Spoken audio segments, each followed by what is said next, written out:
So I have prepared this presentation for you. Let me get the right slide. Yes, I have prepared this table of content for you. The presentation will be divided into 4 sections.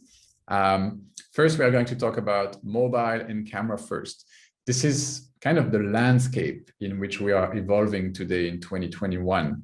And we will get into the details of what that means. Then we will talk about some golden rules for creating content and how you can stand out with your content.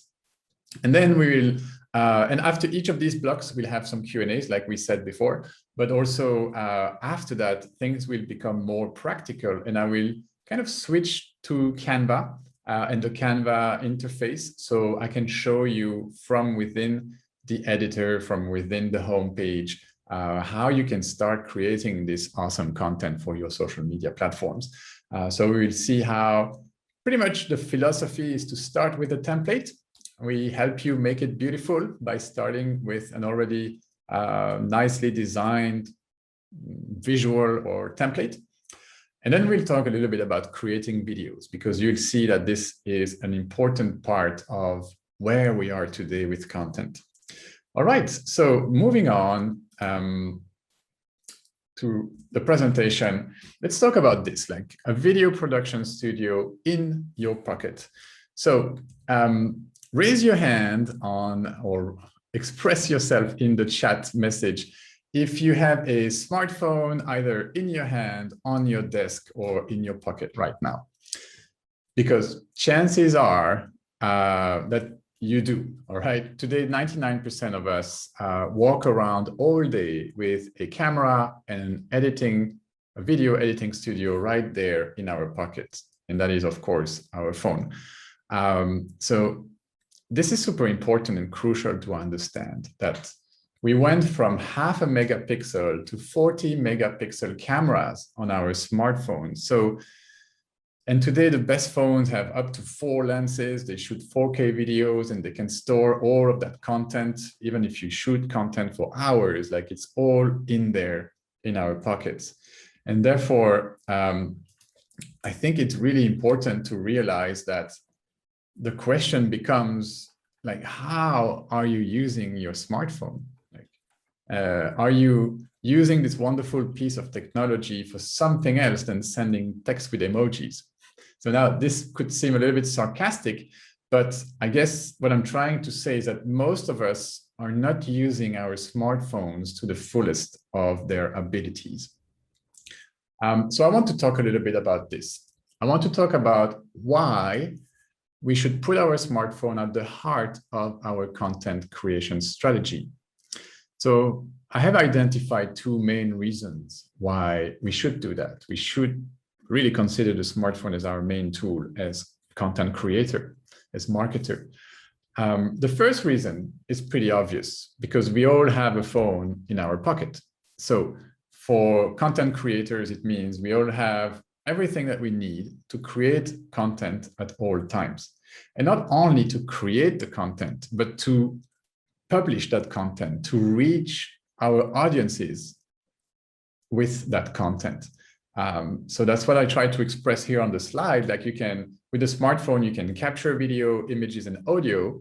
So that means you can create for YouTube, for Clubhouse, for Facebook, Instagram, any of these social media platforms. You can edit that content on the go with softwares, apps on your smartphone. Canva is, of course, one of them. And you can also instantly publish to potentially millions if you have this size of an audience.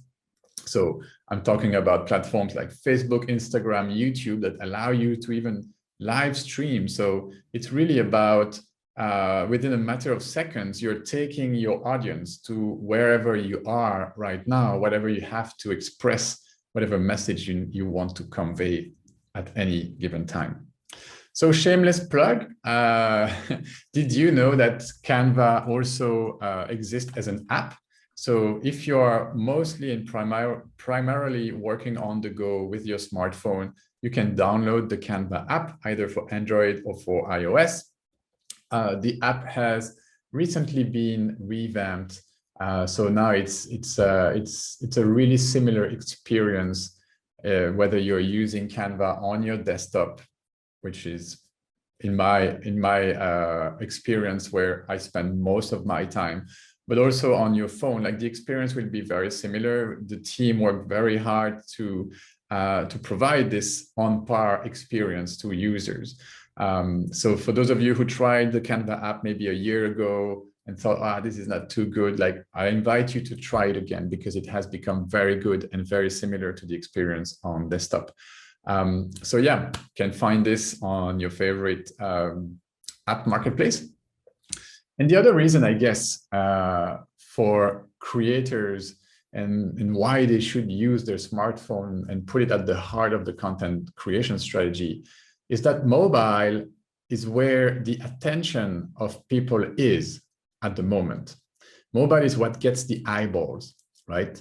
So just get on a bus, a subway, a tramway, a waiting room, or even a restaurant, sadly, and you will see people glued to their smartphones, right? So these are real life photos. This is me, I believe, in Bangkok in the SkyTrain. And if you can find one person on this photo not looking at their smartphone, please let me know, because it's the current state of where the attention is.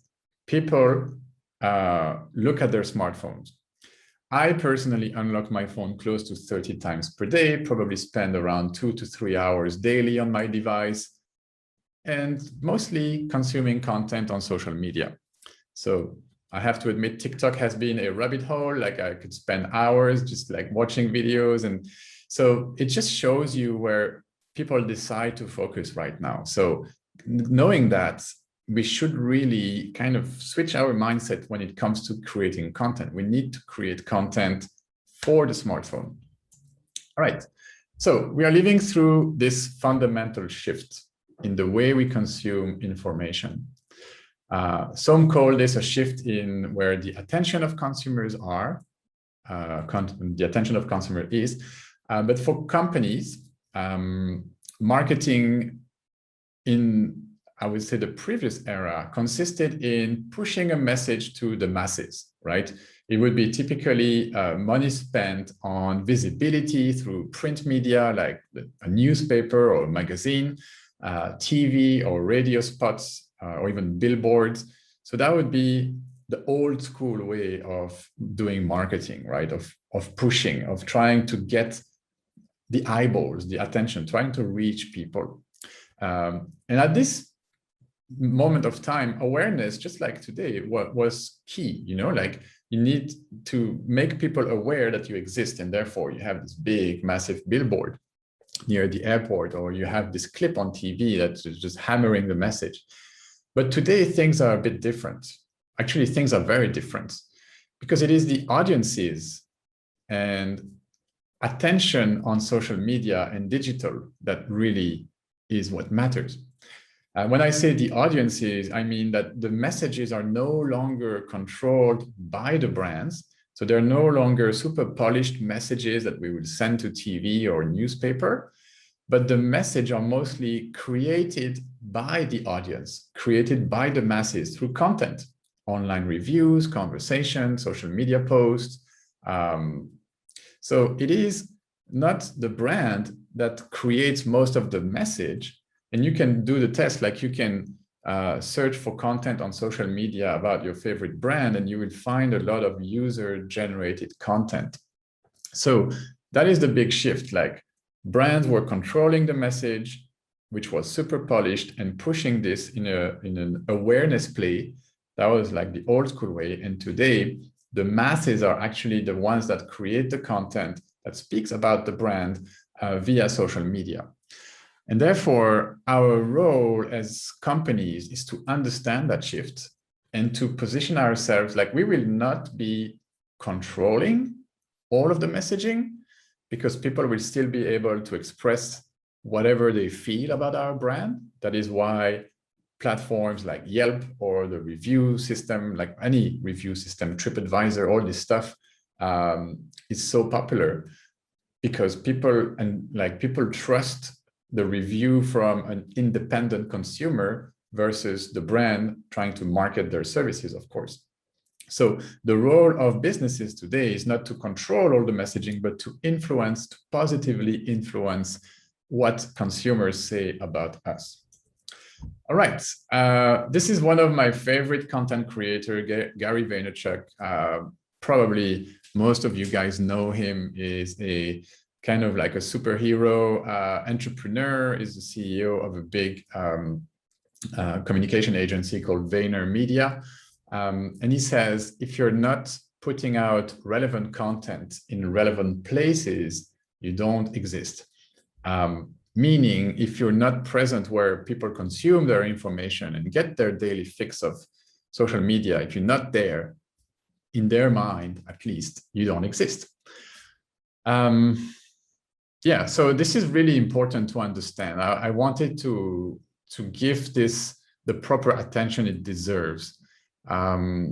Because if you understand this, then you understand kind of like why and how you should be communicating on social. The other very important difference and shift that we are living is that video is winning. Okay, so we will all agree that developing a presence on social media is important for any business nowadays, big or small. But let's talk about the content, the type of content, the format of content we need to put out there. So one thing that the COVID-19 pandemic is teaching us or has taught us is that everyone being online at the same time, people being stuck at home and therefore turning to online, in this environment, video became more crucial than ever for marketing and communication. And that's what I'm trying to illustrate on this slide. Like these companies all of these companies have grown substantially during the pandemic and the COVID-19 crisis, because they are either like tailored for the internet, where this is where most people were spending their time. And most of these platforms, not most, all of these platforms are actually video-based. So we can go deeper into this. I have some numbers here. As for example, 81% of businesses use video as a marketing tool. And that is a recent numbers, a research from HubSpot. So 81%, and this is up from 63% a year ago in 2020. 6 out of 10 people would rather watch online videos than television. And even if they are watching television, they have a second screen somewhere. Like if you're like me, even if I watch Netflix, which is not even television, it's online streaming, I am probably checking my phone 5 times before the movie ends or before the TV show ends. So like multi-screen environment and a preference for everything online versus traditional television and media. 72% of customers would rather learn about a product or a service by way of video. So that is also my reality. If I need to buy something and that something is let's say over $100, the first place where I would go is probably YouTube and search for a product review. So I would want to find a YouTuber telling me what he or she thinks about that specific product I'd like to purchase. And I will not only watch one piece of content, I'll probably watch 5 or 6 or 10 pieces of content. And the more expensive the item you desire to purchase is, the more content you're likely to consume. So therefore, it is super important to have a strategy to influence this kind of content being created about your brand. So I can expand on this as well if that's interesting to you. But how do you get people to talk about your product, right? By 2022, online video will make up more than 82% of all consumer internet traffic, which is 15 times higher than what it was in 2017. So only 4 years ago. So online video is taking the lion's share of the internet. Mobile video consumption rises by 100% every year. So most of these videos that are being produced are mostly consumed on your phone, right? YouTube is the second most popular website after Google.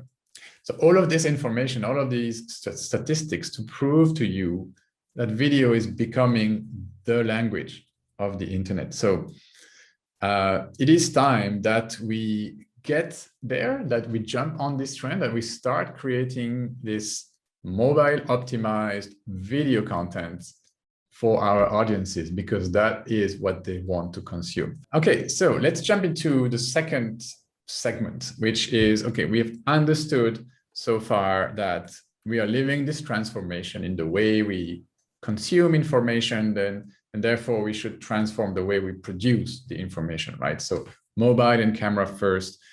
We've seen the importance of this. I believe I try to convey as best as possible these two points. Now, let's talk about creating content. So what are some of the golden rules? How can I create content people will love and want to share? All right, so this is my golden rules of content creation. I believe I have 7. So the first one, obviously, is to provide value. This might seem like a cliche, or it might seem simple, like a no-brainer. But in the facts, when you look at branded content, and companies that are starting with this also, or maybe companies that don't have a lot of resources to do so, there is this tendency to try to be salesy, right? So nowadays, there's too much content out there. Like, we live in a world which could be characterized as a content overload, like this massive ocean of information. Consumers are stuck in this overload of information. It is literally impossible to consume it all. So in that context, how do you stand out? And how do you make sure that people consume your content?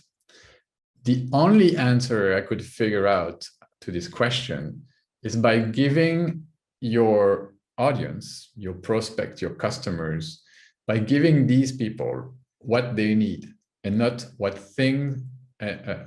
by giving them what they need and not what you think is good. So it's not about what you think is good, what content you think you should share. It's about what content provides value to your audience. This is super critical for you to understand, because, and I see this everywhere. Like, I see companies, they kind of brainstorm, okay, what's the content strategy? And they come up with like the marketing team together in a room, and they start like really extrapolating what kind of content we should create. But the right way of doing this is that you pick up your phone, or you organize a Zoom hangout or whatever, and you talk to the members that you are targeting with your content. You identify maybe 10, 20 power user of your product or service, and you interview them and you ask them what content is it that would provide that value. You need to understand, you need to manage to understand what exactly your audience wants. It's very dangerous to assume that you know what they want, okay? And then once you figure out what they want, you need to create valuable content about this. And you need to do this with no strings attached. So that's kind of tying back to what I was saying. One of the main mistakes people make and companies make is that they are being salesy with their content. So it's not about selling when you create content for your community or social media. I mean, you can sell, but the majority, the 95% of what you put out there should not be salesy, should just provide value. Or at least that's what worked for me. So what you want to do is to discover what pains, what challenges, what problems is your audience going through? What are they trying to solve? What fears, what dreams, what hopes do they have? Okay, so if you are somewhat familiar with the concept of sales funnel, like, you probably have seen this formula that is here on the slide before. So you need people to know, like, and trust you before you can develop this, before you can sell anything, really. So this is something that took me a little bit of time to really fully digest when I was starting my community. So I started maybe three years ago, a Facebook group, a community around my educational product. So I was selling a course about Canva. This was prior to working at Canva. I had developed this course, which still exists. It's on Udemy. And I thought, okay, let's create a Facebook group, which is going to be a community for my students, but also a place where I can talk about the course and people will figure out, oh, that's a great course, and they will buy it. That was my plan. And so I started creating content. Some of it was mentioning my course. I would make a video tutorial, and then in the middle, there would be an interruption, kind of like a YouTube ad. And it would be, hey, do you know I have a course, blah, blah, blah. And then I realized, this is not what I should do. At first, I didn't feel good about doing this, like being salesy or pushy. I didn't feel good about this. And second, I could see people dropping when the ad was showing in the middle of my tutorial, in the analytics. And so I decided, you know what, let's get rid of all the pushing and let's just focus on bringing value. And so that's when I really understood the power behind this simple progression: know, like, trust. You want people to know you. That's crucial. If they don't know you, there's no way you can start selling. But the know part is like, you need to be consistent. You need to create a lot of content. You need to show up week after week after week. If you have a community, you need to spend a lot of time there. Then they need to like you. So you need to be that guy or that gal that is constantly sharing, providing value, creating tutorials or resource material for the members of your community, your audience. And you need to be someone that is like always positive, and people need to start to like you. And once you get there, once you have answered so many questions that the people in your community start thinking, oh, this guy, I owe him one, I owe him one because he's been answering my questions so many times, and he has this course. So when they are ready, when your audience is ready to purchase something that is related to what you're selling, you will be on top of mind. That's the logic behind this. So know, like, trust is like, you first have to be visible. People need to like you because you provide them value, you help them, you genuinely care for them. And because of that, you will earn their trust. And therefore, when they are ready to buy, they will think of you, they will buy from you. Like Gary Vee says all the time, like, let your profile do the selling. If you are a member of a community, or if you are on Facebook, you bring value. And if people are kind of like amazed by the valuable post that you share regularly, they will click on your profile picture. They will land on your Facebook profile, and they will see there in the profile, you can have a few links. That's where your landing page, your product should live. If you are, like, I would say, like an entrepreneur. If you're a company, same, like, don't post everything only about the product and the special discount or the promotion that you might have. Like, think value first. Okay, I spent a lot of time on this slide because it's really, for me, at the heart of the strategy of how you get people on board. Like, how do you get that trust? Yeah, a quick little message screenshot here that I found that kind of illustrates this. It says, hey, Ronnie, I joined this group. What a helpful resource this is. Thanks for the link.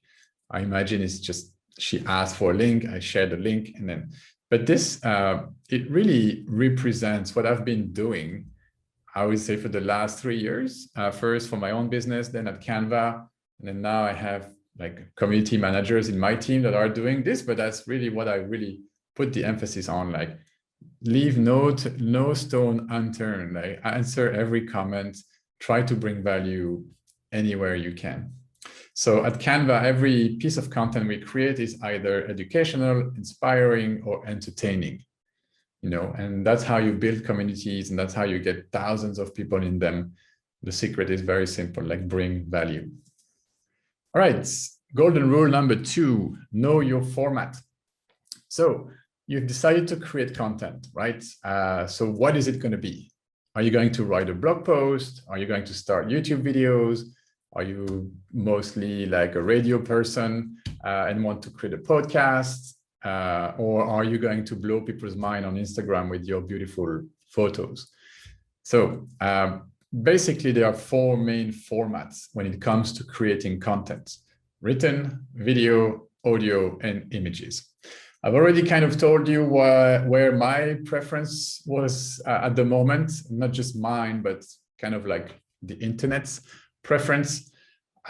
Video is all the rage. Of course, audio is also a media and a format that is super popular nowadays. So it started kind of with the rise of podcasts. Okay, podcasts are a format that is extremely powerful and extremely popular because they allow people to multitask. You pop your AirPods on, you go to the gym or you drive or whatever, you can listen to a podcast and do something else, cooking, whatever, even sleeping. And therefore they are popular. And it would be a mistake to consider the other formats as something of the past, like written format, blog post. It's still very popular. People still build entire businesses based on blogs and articles in long form. But just what I'm trying to say here is that these are the format that exists. So therefore, what you should be asking yourself is, okay, like where does my audience live?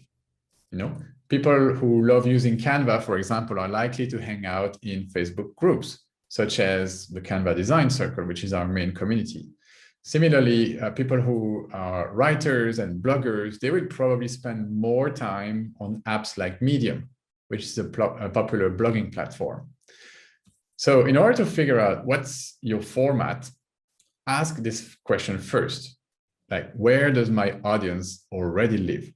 Okay, understanding that will give you a good first indication, like this is probably where I should focus.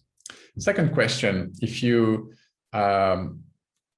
need to figure out what format you are already comfortable with, right? If you can't stand the pressure of speaking in front of a camera, in front of an audience, if you're really camera shy, YouTube is probably not for you, because creating content is going to be and become your day-to-day, your daily grind. I highly recommend you choose a format you are already comfortable with.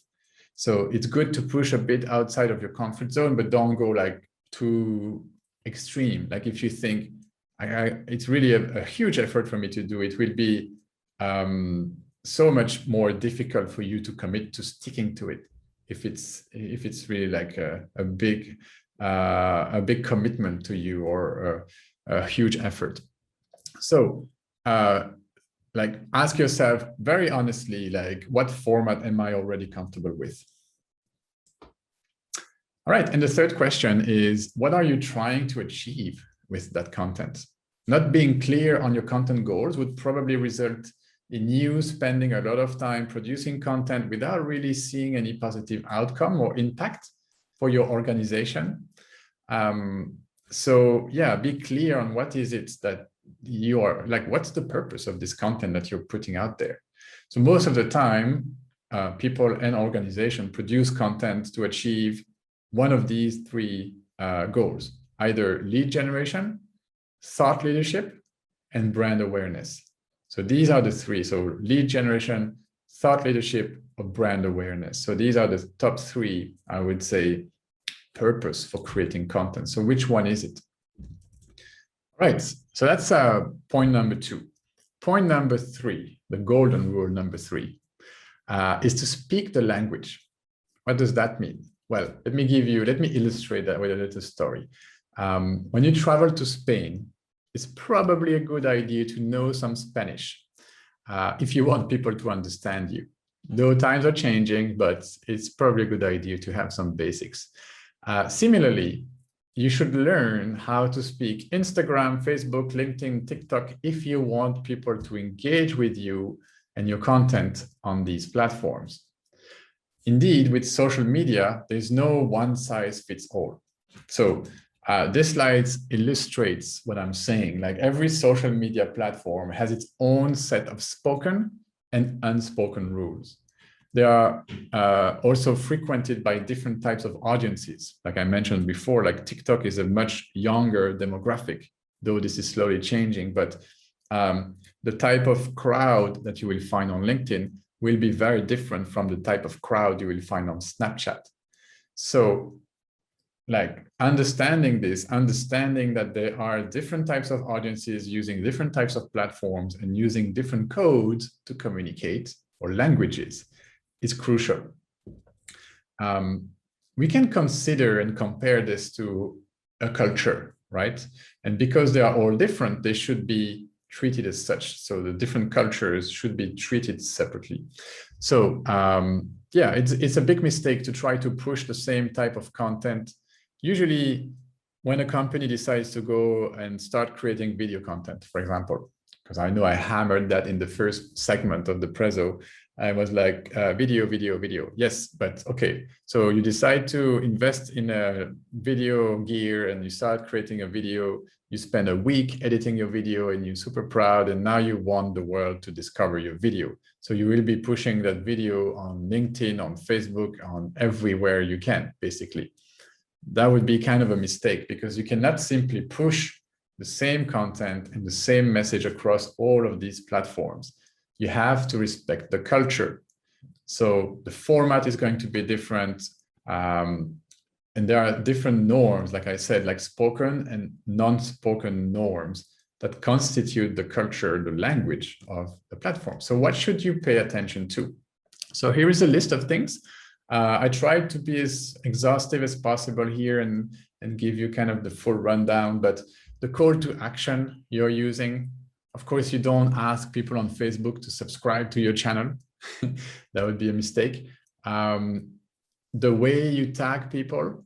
So on Twitter, you will have different kind of conventions for tagging people, or some platforms you cannot tag people. The length of your videos. So for example, TikTok allows you a minute, something like that. But also like you could have like an hour long video on YouTube, and that's perfectly fine.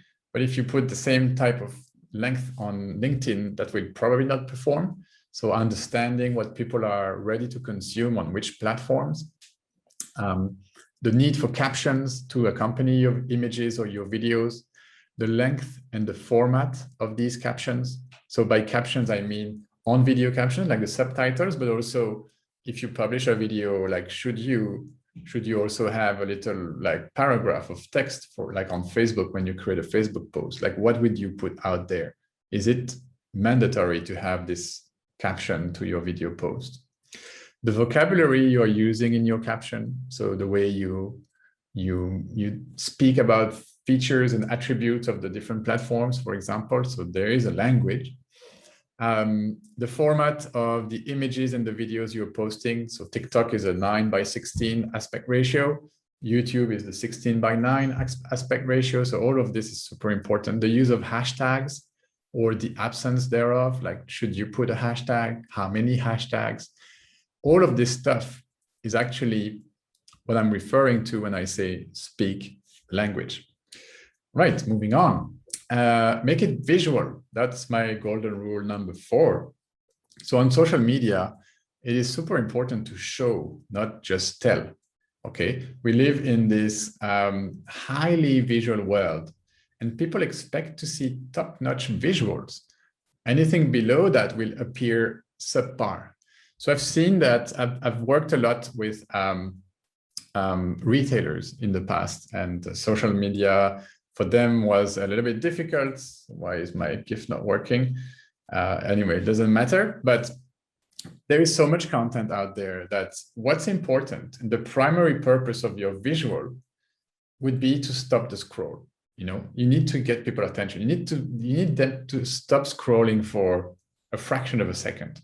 Okay, so this is because the human brain processes images 60,000 times faster than text, and 90% of the information transmitted to our brains is visual.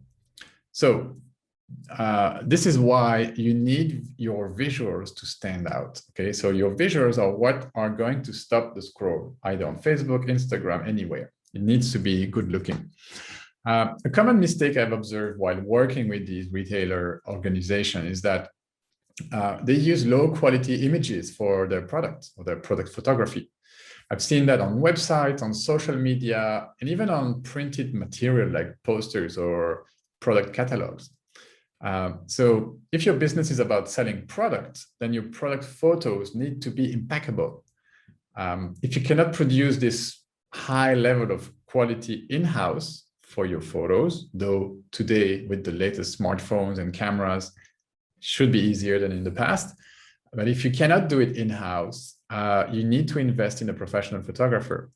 So make sure that your product photographies are against a plain or white background. They use high enough resolution so they don't look pixelated. They are in the right aspect ratio. And if they are not in the right aspect ratio, by all means, don't stretch them.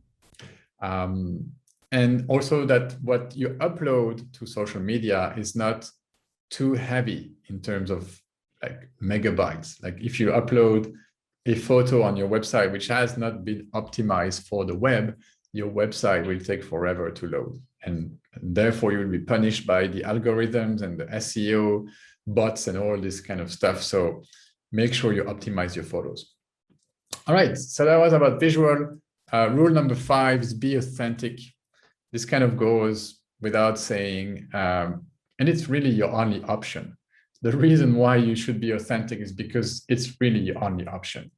If you aren't, people will eventually find out you're fake. And when that happens, they will take back all the trust that they might have built towards you or your organization. And let the whole world know that you are a liar or that you're disappointing them, because they also have access to social media. So of course you don't want to get there.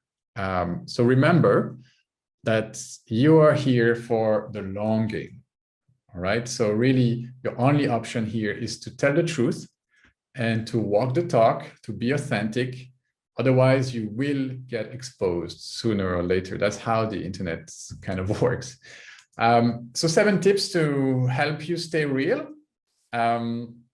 First of all, do the work first. So make sure you are good enough at whatever it is that you do before you try to go after the expert status, right? There are too many fake gurus out there. So my answer to this is to be a practitioner of your craft, okay? Know everything that there is to know about your topic before you become a teacher, a consultant, a coach, a life coach, or whatever you decide to get into that specific topic.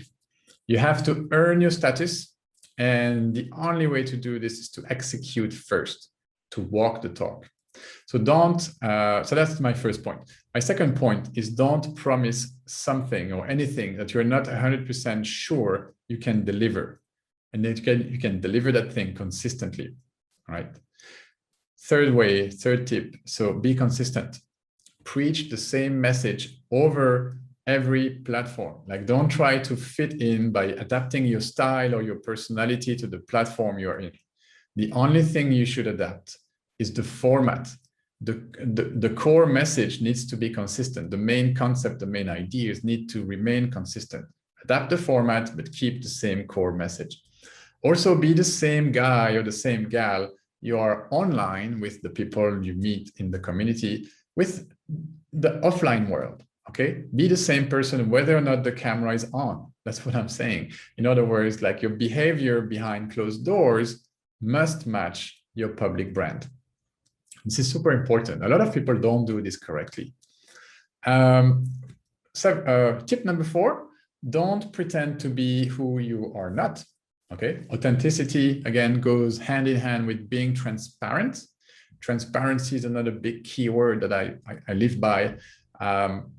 I once listened to a very good piece of advice related to that. So don't write or say anything that you wouldn't dare showing to your mom or someone that really knows you very well. And that means like, don't over self-promote, or don't bloat too much, or don't boost your ego by saying flattering things about yourself if they are not 100% founded. Okay, continuing down the list, don't sell or recommend stuff that you wouldn't buy for yourself. And also don't push too hard, don't force things on others. Nobody likes nobody likes an overly salesy person. So that doesn't work too much. Tip number 6, connect with your following. So let the people in your tribe know who you are through your videos, through your bio, through behind the scene content. So one way of doing this, you can start playing around with this ephemeral content. So the Facebook stories, the Instagram stories. Now every kind of platform is introducing some sort of a story feature or short videos. So they're all copying each other, right? So now you have shorts on YouTube, you have stories on LinkedIn, like all this stuff. So you use these pieces of content that will disappear after 24 hours to bring your audience in, to show them a little bit more of your day-to-day. Don't overthink this kind of content, like just produce it in a natural way. And of course, you still need your epic content. Like that will be the more polished video, the one you work a week on with higher production value. This kind of is what you want to be evergreen, to be there for a very long time. But we also have this other type of content, which is more like, yeah, it's ephemeral. That's the correct name that is being used in the marketing jargon for this kind of content. So stories and shorts. So use that to build that relationship with your audience. And then last but not least, be patient. Creating a business takes time. I'm sure you're all aware of this. And once you've established your personal brand, give it time to grow. Avoid the temptation of like taking a shortcut, because this is usually where mistakes are made. All right. Hope everybody is feeling okay. We still have 2 to go. Actually, no, this is the last one. This is my last golden rule. I have 6 and not 7, like I thought. The last one is to tell a story.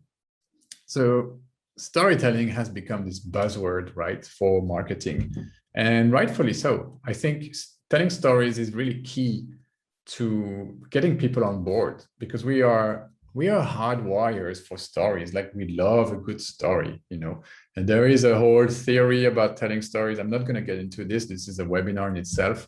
But stories help you convey your message in a memorable way. Memorable as in people will remember the message much better if it's told in the form of a story. Also, stories sell because they kind of poke certain emotions, right, or reactions. If you tell a story, you will make people feel things, and people remember how they feel, not so much what they've heard. So stories sell for that reason. Stories are easy to remember, I said that, and stories help connect at the emotional level. So basically what I'm saying here is that stories incite action, so leverage the stories. A good way to start, like a good place to start, would be to remember your why. Every time you need to tell a story or write stories for your business, start by remembering why you established that business in the first place. Use stories to explain the purpose of your product, your service. Why did you even come up with this package or offer? Talk about the dream that sparked your business idea. So if you insert that narrative into everything that you do, just like a chef would use spices on a dish, then you will come up with some inspiring stories that will move people and incite them to take action. So that's my 6 golden rules for creating content. I hope that they brought value. I have a slide here about going a bit deeper, but before that, if you want to access this presentation, you can scan this QR code, and this should open the presentation directly on your phone, so you can come back to this later and see all the slides.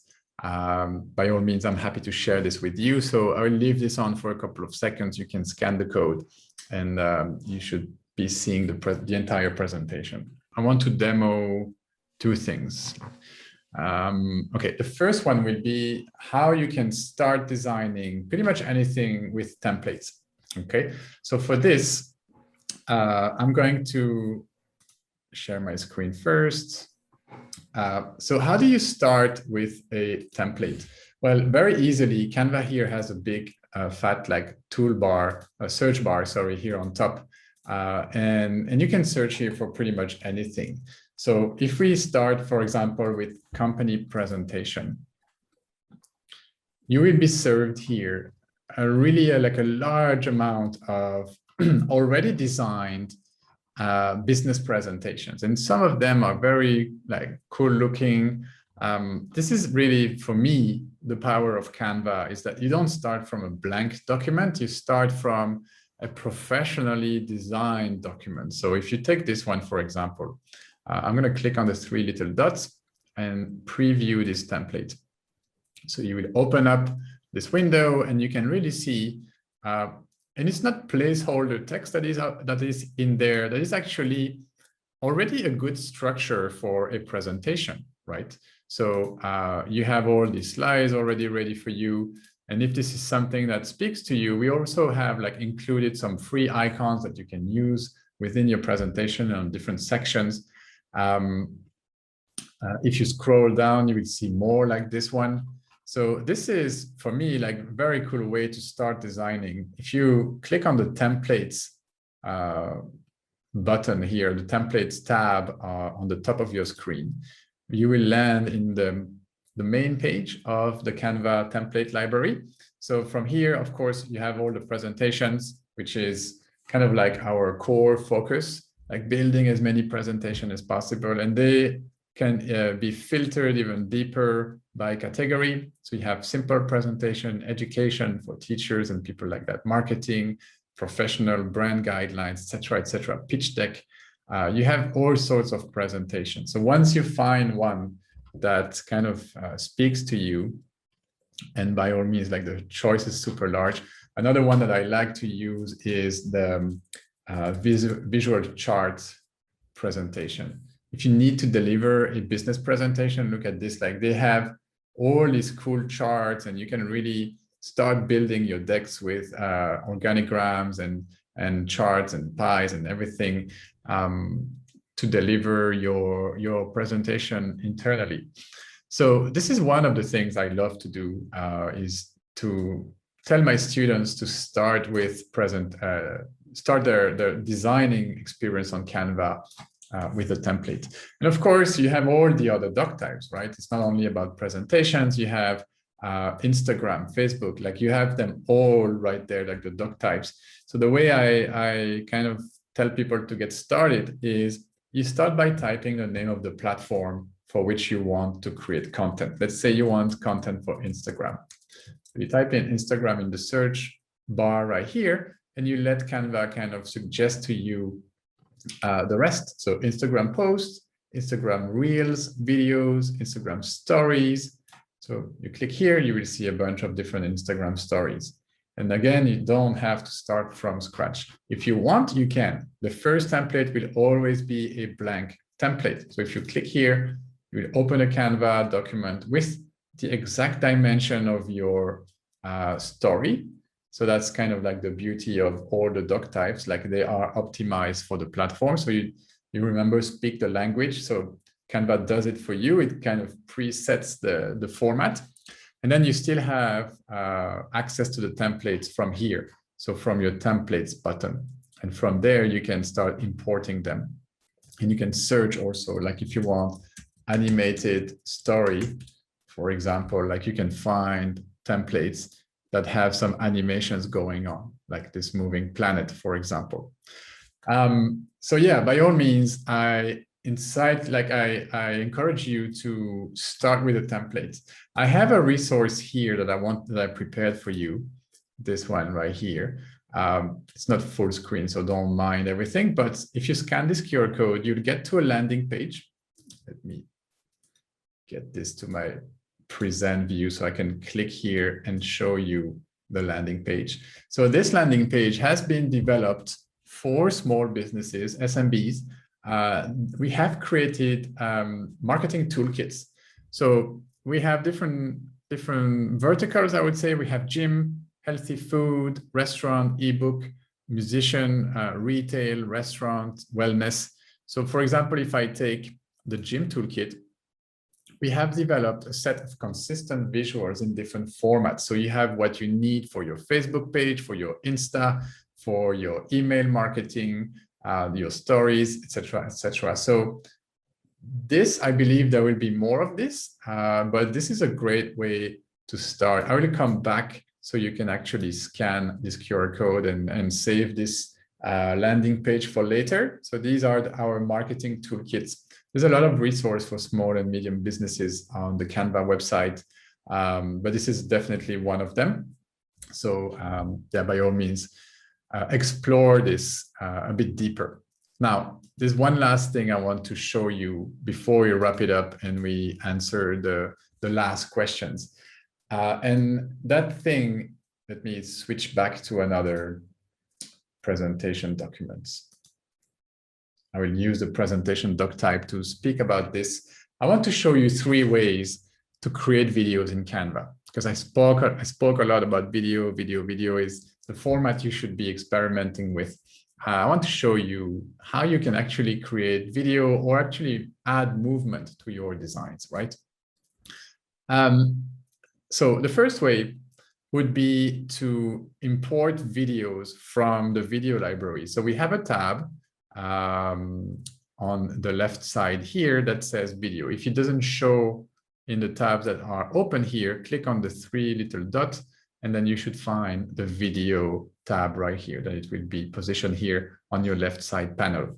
But this is a stock video library with a lot of video clips. Okay, so if you want to search, I don't know, Australia, you will find videos related to Australia, right? I believe this is Melbourne.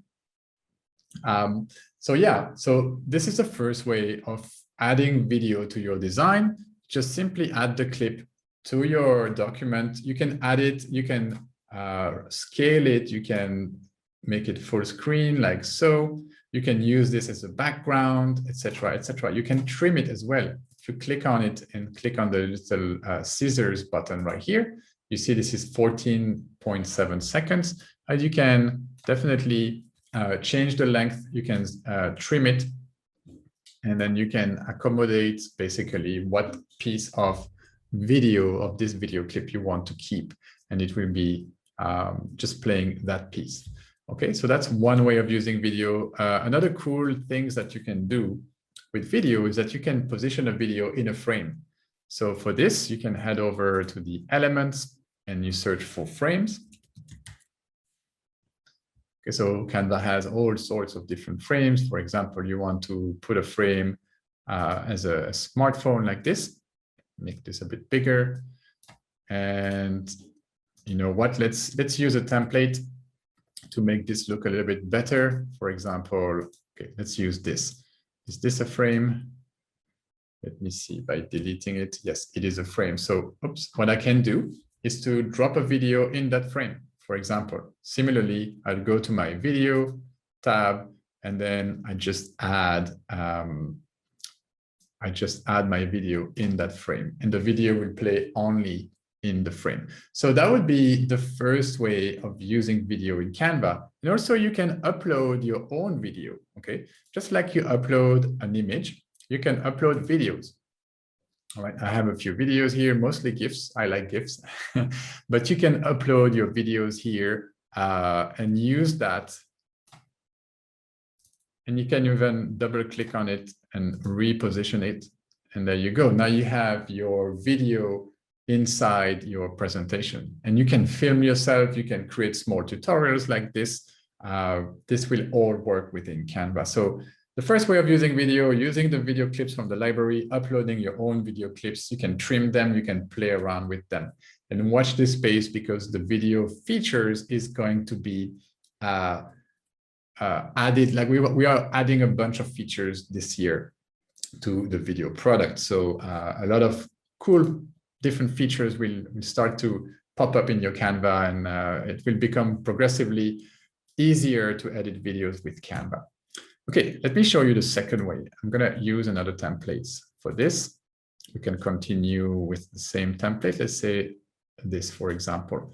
The second way to make your design move and add this movement would be to use the animate button.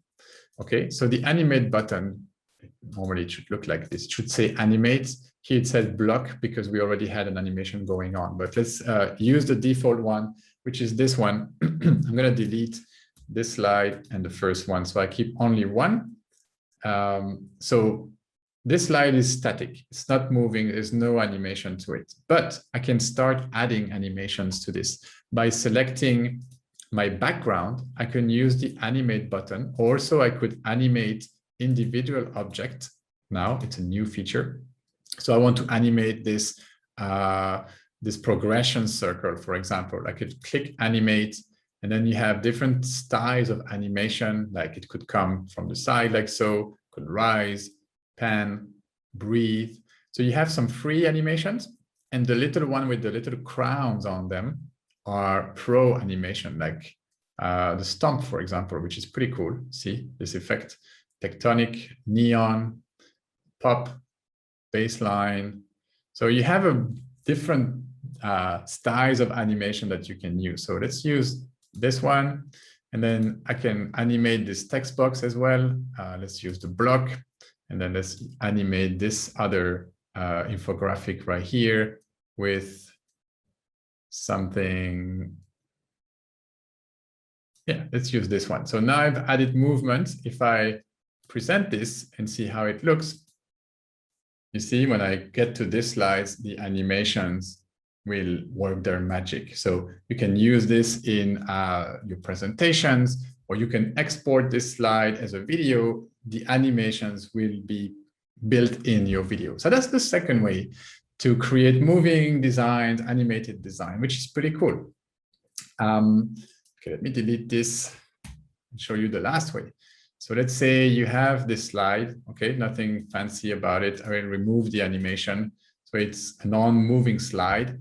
The last way I like to talk about is to use animated elements, animated stickers for this. So just go to your Elements tab and start searching for, go for flower.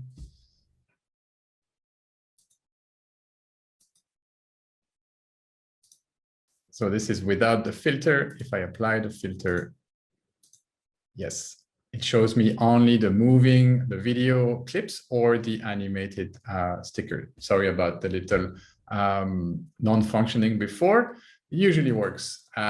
So yeah, I'm using this animated flower here. I can add that to my design. If you download this as a video, you will achieve that movement. So I would say this is stage one. Let me stop sharing. I would say this is stage one of how to make your designs move. Like right now, this is where we are with Canva, right? We are obviously moving towards a more elaborated video editing tool, which will allow people to go much deeper than this. But the team is slowly, like, if you look at the lifespan of the video features in Canva, it's about 2 years old now. So we're still building these features. And yeah, I think there's a lot more to come very soon. That's very good. Any add-on to that, Marianne, before we come to a close? The only thing I would say is that I think part of that question might also be when we talked before about the content that you share across multiple platforms is the language. Yes. So the language is not necessarily the same across all platforms. And yes, it might be difficult, but that's why you should develop your content plan yes. and a content planner. And when you do bulk planning, it makes it much easier to then be able to share across multiple platforms, speaking in a different language for that specific platform. Okay. Very good. No, I agree. Now, Ronnie, before we bid our farewell, a couple of things I think we missed on your presentation is this. You shared a QR code. Unfortunately, it didn't work for review.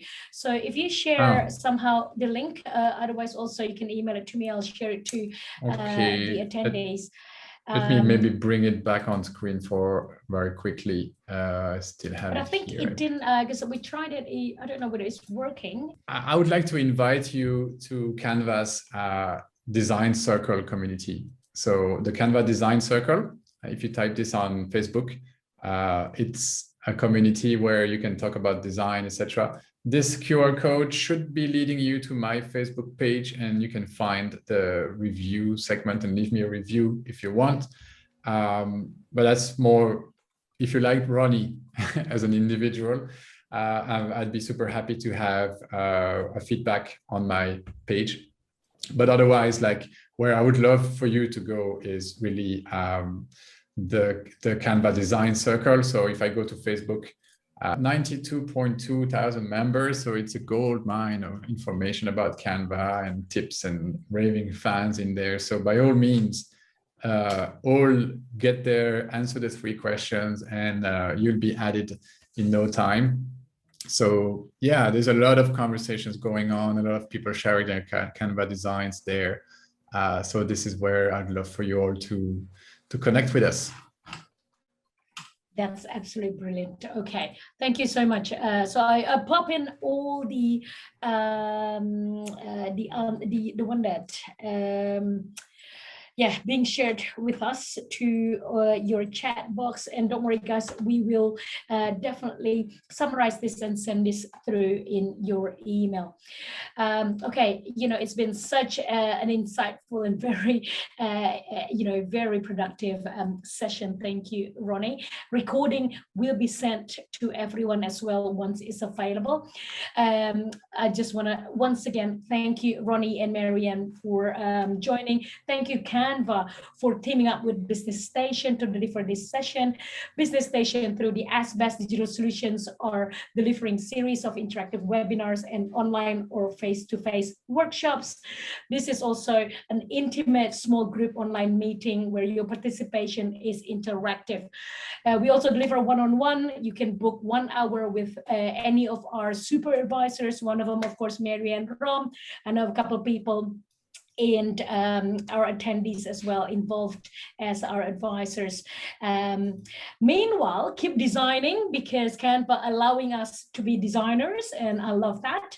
Ronnie, one last maybe pointer. Would you like to give us just one takeaway from today, and what is a tip so everyone will continue becoming designer? Okay, so if you want to become a designer, my number 1 tip is to use Canva because it's so easy to use and it's also fun to use. But that's a shameless plug. My one takeaway for you all, maybe apart from using Canva, which I'd love for you to do, but is to really get yourself out there, like start creating content for your business. Follow the 6 golden rules. Like I believe you have access to this presentation. These tips have been working for many people, not just for me. I've been building this deck based on my experience with a lot of entrepreneurs that I have had the pleasure to chat with. So get out there, create content, bring value to an audience, and this will bear fruits. It will not be overnight success, so be patient. But yeah, that's my number 1 tip. Fantastic. All right, that's great. Okay, thank you so much again, Ronnie. Thank you, Marianne, and we'll see you next time. All right, take care. Thank you. Thanks, everyone. Bye. Thank you, Ronnie.